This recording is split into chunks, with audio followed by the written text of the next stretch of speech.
signing a memorandum of understanding between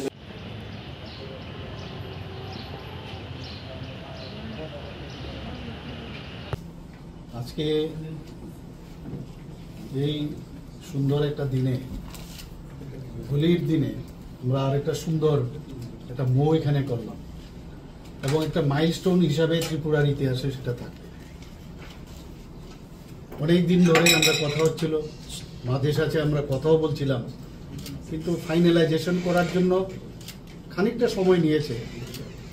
সময় লাগলেও কিন্তু আমরা খুব তাড়াতাড়ি সেটা করতে সম্ভব হয়েছে। আপনারা জানেন যে ISCL এটা পার্ট অফ তাজ গ্রুপ, তাদের সাথে গভর্নমেন্ট অফ ত্রিপুরা আমরা মুভ করেছি যে এখানে একটা বিশ্বমানের একটা 5 স্টার হোটেল ত্রিপুরাতে হোক, এবং সেটা আজকে এখানে আমরা স্বাক্ষর করলাম একটু আগে আপনাদের সামনে। এবং এখানে শুধু 5 স্টার হোটেল হচ্ছে সেটা না, ভারতবর্ষের ইতিহাসে এই প্রথম গভর্নমেন্টের সাথে ISCL এর অর্থাৎ টাটা গ্রুপের সাথে মুভ আজকে এখানে হল। অন্যান্য ওনাদের কাছে যে রয়্যাল প্যালেস করে যে ওনাদের হেরিটেজ যে আপনার 5 স্টার হোটেল আছে সারা ভারতবর্ষের মধ্যে প্রায় 6টার মতো আছে, কিন্তু সেইগুলো প্রাইভেট যারা আছে, রাজা মহারাজা বা তাদের যারা বংশধররা আছেন তাদের সাথে করেছেন, কিন্তু ত্রিপুরাতে প্রথম আমাদের গভর্নমেন্টের সাথে ওনারা মুভ করেছেন এবং একটা ওয়ার্ল্ড ক্লাস প্যালেস হোটেল এখানে হচ্ছে এবং নাম হবে তাজ পুষ্পবন্ত প্যালেস। এবং আমরা একটু আগে ISCL এর তরফ থেকে ওনারা এসছেন এবং আমাদের আজকের এই যে অনুষ্ঠান, আমাদের মাননীয় আমাদের ইন্ডাস্ট্রি অ্যান্ড কমার্স মিনিস্টার এখানে উপস্থিত আছেন, ট্যুরিজম মিনিস্টারও এখানে উপস্থিত আছেন এবং আমাদের যারা অফিসিয়ালরা এখানে আছেন, সেক্রেটারি আছেন, ওনাদের তরফ থেকে ওনাদের অফিসাররা এখানে এসছেন। আমি আপনাদের মাধ্যমে সমস্ত ত্রিপুরাবাসীকে আমি জানাতে চাই যে শুধু এটা হোটেল না কিন্তু, এবং এই হোটেলের একটা অদ্ভুত একটা বিষয় যেটা সবার জানা দরকার, যে এখানে টোটাল 4টে, যে এখন যে আমাদের যে মেইন যে বিল্ডিংটা আছে পুষ্পবন্ত প্যালেসে, তার মধ্যে 4টা এক্সক্লুসিভ হোটেল হবে এবং সেখানে রাজাদের মহারাজাদের যে আইডিয়া, যেভাবে ওনারা যেভাবে ঘর বানিয়েছিলেন সেইটাকে মাথায় রেখে এখানে 4টা এক্সক্লুসিভ রুম বানানো হবে এবং বাকি যে রুমগুলো হবে প্রায় 100-এর মতো কিজ, আমি বলবো 100 কিজ মানে রুম বানানো হবে, সেগুলো এই মানে যে রাজবাড়ির যে আদলে, সেই রাজবাড়ির আদলেই সেই রুমগুলো বানানো হবে। এবং এতে করে বাইরের থেকে সমস্ত ওনাদের যে টাটা গ্রুপের যে চেইন আছে সারা পৃথিবী জুড়ে ভারতবর্ষে, ওখান থেকে চার্টার প্লেন করে কিন্তু মানুষ আসবে, ওনাদের যা সিস্টেম তার সম্পর্কে মানুষ জানতে পারবে। আমাদের চেষ্টা হয় মাণিক্য ডাইনেস্টি সম্পর্কে আমরা মানুষকে জানাই, কিন্তু যখন তারপরেও কিন্তু সেটা অনেক সময় সম্ভব হয় না। আমাদের রাজা মহারাজাদের কি এখানে কাজ করেছে, ওনাদের কি এখানে ডেভেলপমেন্টের জন্য কি কাজ করেছে, মানুষের জন্য কি কাজ করেছে, সেইগুলো কিন্তু ওই যারা আসবে বিদেশ থেকে, দেশ বিদেশ থেকে তারা এসে জানতে পারবে। এক তো ওনারা এখানে থাকবেন, থাকার পর আমাদের মেইন উদ্দেশ্য হচ্ছে এখানে ট্যুরিজম ডেভেলপ করা।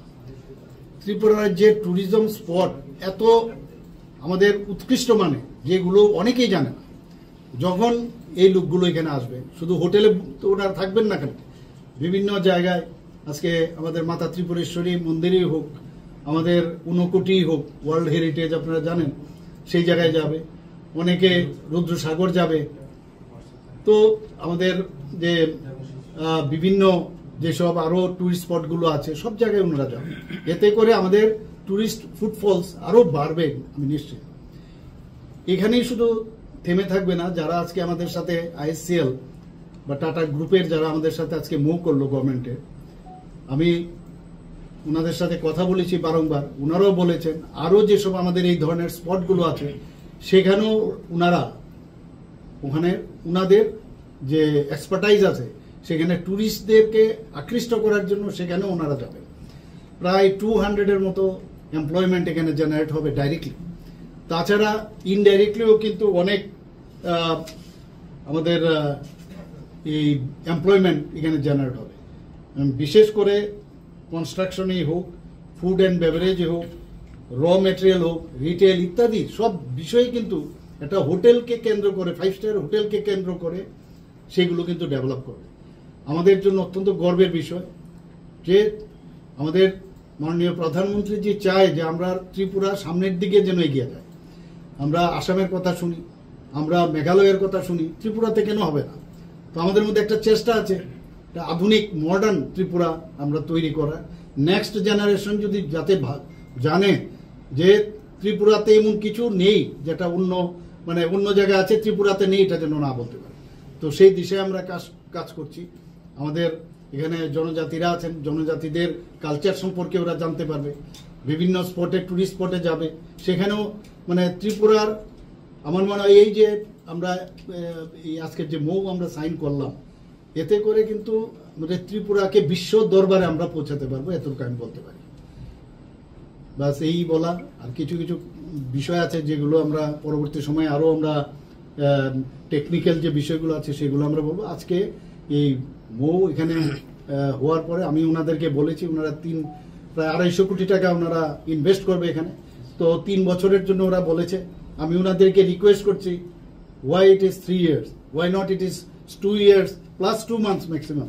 So they have said that they will try their best to complete this MOU agreement.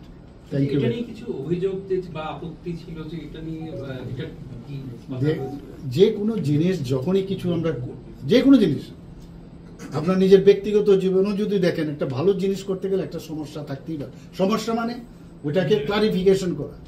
আমরা রাউন্ড টেবিলে আমরা বসেছি, অনেকবার কথা বলেছি, আলটিমেটলি আমরা সেটা সলিউশন আমরা আসতে পেরেছি। এর জন্য আমরা সেটা করলাম।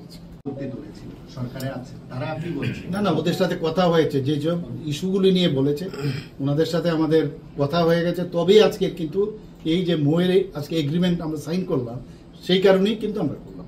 তারা সম্মতি দিয়েছে, নিশ্চয়ই দিয়েছে, তবে আদারওয়াইজ কি করে করবো। আচ্ছা, আপনি প্রধানমন্ত্রীর সঙ্গে দেখা করেছেন, মাতাবাড়ির নতুন ভাবে উদ্বোধনের ডেট বা ইস্যুটাতে বিষয়ে কোনো না, মোটামুটি একটা খবর এসছে। এখন যতক্ষণ ধরে ফাইনাল না হবে ততক্ষণ আমি বলতে পারছি না, কিন্তু উই আর রেডি।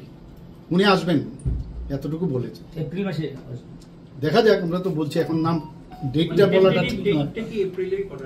আমরা চেষ্টা করছি, এখানে কিছু কিছু জায়গায় এখনো কাজ শেষ হয়নি, তো সেটা কমপ্লিট হলেই আমরা জানাবো। আপনারা আজকে যেমন জানালাম মৌয়ের বিষয়ে, আজকে কিন্তু আমরা জানালাম। এখন এইসব বিষয় না, এরকম কোনো কথা হয়নি। যখন হবে আপনারা সব জানতে পারবেন। মানে উনি আসছেন, উনি আসবেন।